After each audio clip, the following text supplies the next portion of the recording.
मैं भगवान महादेव की एक प्यारी कहानी सुनाता हूँ। भागीरथ और गंगा का धरती पर आगमन। बहुत समय पहले की बात है। सूर्यवंश के राजा सागर के 60,000 बेटे थे। एक बार राजा सागर ने अश्वमेध यज्ञ का आयोजन किया।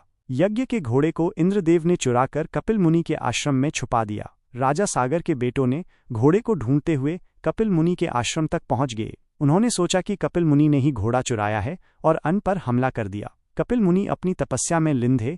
उनकी तपस्या भांग हुई और उनकी आंखों से निकली अग्नि से राजा सागर के सभी 60,000 बेटे जलकर राख हो गए। राजा सागर को जब यह बात पता चली तो वो बहुत दुखी हुए। उनके पोते अंशुमन ने अपने चचाओं को मुक्ति दिलाने की कोशिश की, लेकिन सफल नहीं हो पाए। फिर अंशुमन के पोते भागीरथ ने प्रतिज्ञा की कि वो अपने पूर्वजों को मुक्ति दिलाकर रहेंगे। उन्हें पता चला कि गंगा नदी के पवित्र जल से ही उनके पूर्वजों को मुक्ति मिल सकती है, लेकिन गंगा तो स्वर्ग में थी। भागीरथ ने कठोर तपस्या शुरू की ताकि गंगा को धरती पर ला सकें। उन्होंने हजारों साल तक भगवान ब्रह्मा की तपस्या की। भगवान ब्रह्मा उनकी तपस्या से प्रसन्न हुए और उन्हें दर्शन दिए। भागीरथ ने गंगा को धरती पर लाने का वरदान मांगा। भगवान ब्रह्मा ने कहा कि गंगा का वेग इतना प्रचंड है कि धरती उस सह नहीं पाएगी। इसके लिए उन्होंने भगवान महादेव की शरण लीन को कहा।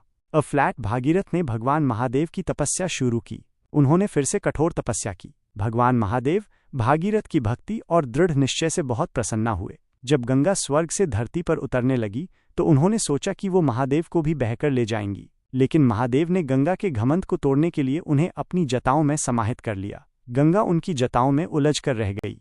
भागीरथ ने फिर महादेव से प्रार्थना की कि वो गंगा को धरती पर बहने दें। महादेव ने प्रसन्न होकर अपनी जटाओं से गंगा की एक छोटी धारा को धरती पर मुक्त किया। इस प्रकार गंगा नदी महादेव की जटाओं से निकलकर धरती पर आई और भागीरथ के पूर्वजों को मुक्ति मिली। इस कहानी में महादेव की करुणा, उनकी शक्ति और उनके भक्तों के प्रति उनका प्रेम दिखाई देता है। वो सब कुछ सह सकते हैं, लेकिन जब बात उनके भक्तों की हो तो वो उनकी हर इच्छा पूरी करते हैं।